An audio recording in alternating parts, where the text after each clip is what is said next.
హెడ్మా నిజమైన నిస్వార్థ దేశభక్తుడు. అయితే ఇక్కడ సామాజిక తెలంగాణ ఒక వార్త వచ్చింది. హెడ్మా ఒక ఆదివాసీ బిడ్డ, దాదాపు ఒక 100 మంది కొమర భీములతో సమానం, 20 మంది బీర్సా ముండాలతో సమానమైన ఒక యుద్ధ నౌకని కోల్పోయామని చెప్పేసి ఆ ప్రాంత ప్రజలందరూ కూడా భావిస్తున్నారు.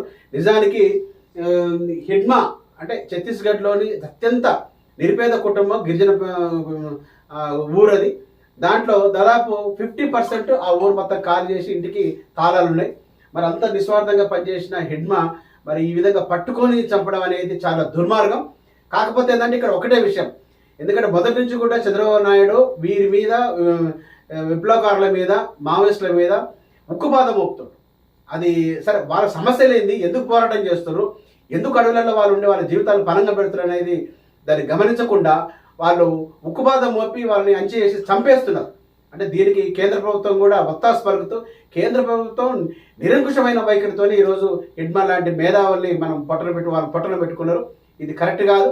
ఇక్కడ నిజానికి హెడ్మాని పట్టుకొచ్చి కాల్చి, నిజమైన కాల్పుల్లో జరిగితే వాళ్ళు చనిపోరు, పారిపోతారు. వాళ్ళకంత చాకచక్యంగా ఉంటుంది, మనకంతా తెలుసు గతంలో. కానీ వాళ్ళు పట్టుకొని కాల్చి చంపిన తర్వాత ఎన్కౌంటర్ అంటుంది చాలా దుర్మార్గం.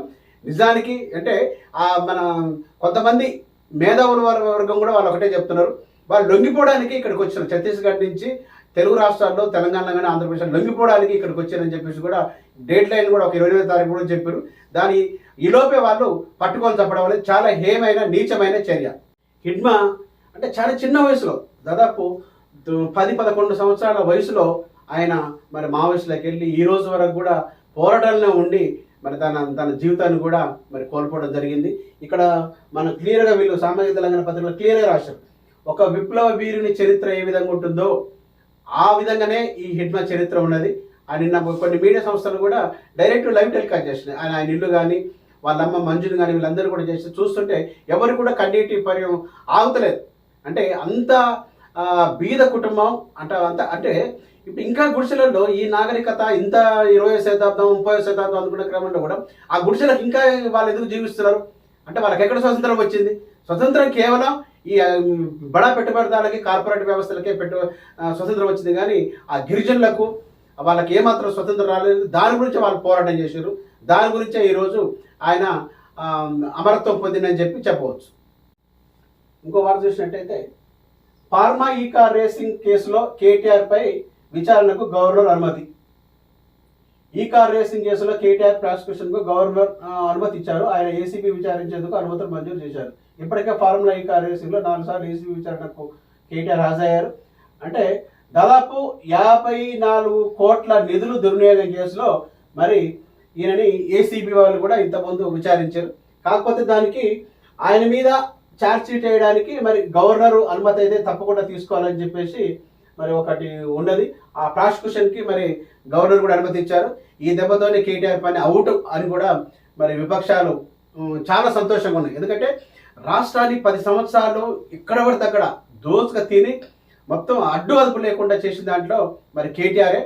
నిజానికి కేసీఆర్ అంతో ఎంతో తెలంగాణ వాదన బలం గెలిపించి తెలంగాణ రావడంలో కొంత కాదు, తెలంగాణ రావడంలో కూడా ప్రధాన కారకుడు ఇచ్చింది కాంగ్రెస్ అయినా కానీ తేవడానికి ప్రధాన కారకుడు కేసీఆర్ అనే దాంట్లో ఏమాత్రం అక్కడ డౌట్ లేదు.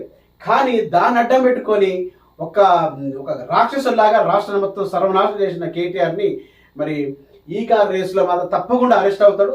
తాను తప్పకుండా చెప్పకూడదు తీరాల్సిందే.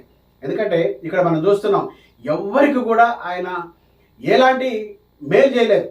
ఒకరికని కాదు, పేదోళ్లకు ఎవరికి కూడా ఏం చేయలేదు. ఎంతసేపు ఉన్నా కానీ ఈ కార్ రేసింగ్ సినిమా వాళ్ళు వీళ్ళు తిరుగుకుంటూ ఉన్నాడు. కాబట్టి ఈ దెబ్బతో కేటీఆర్ పని అవుట్ అవుతుంది. ఎందుకంటే ఇప్పుడు కూడా చూస్తున్నాం, ఆయన ఒక రాజకీయ నాయకులా మాట్లాడతలేడు. రాయలసీమలో ఫ్యాక్షనిస్టులు మాట్లాడతారు, ఆ విధంగా ఉంది భాష. ఇప్పుడు నీ తండ్రి అంతా అదే భాషలో ఉన్నాడు. ఆ భాషకు తగ్గట్టే ఇంకా నువ్వు రెచ్చిపోతున్నావు. ఒక ముఖ్యతను పట్టుకొని వాడు వీడు పొట్టోడు పొడుగోడు నీకు అవసరమా అంటే అదంతా కూడా ఒక రాజకీయ పరిపక్వత లేని ఆలోచన విధానంతో ముందుకు పోతున్న కేటీఆర్ని కళ్ళ వేయాలంటే ఈ కార్ రేసులో దొంగ దొరికిండు. 54 కోట్లు అప్పనంగా తిన్న దొంగ దొరికింది. కాబట్టి ఈ కేసులో డెఫినెట్గా కేటీఆర్ అరెస్ట్ కావడం తథ్యం.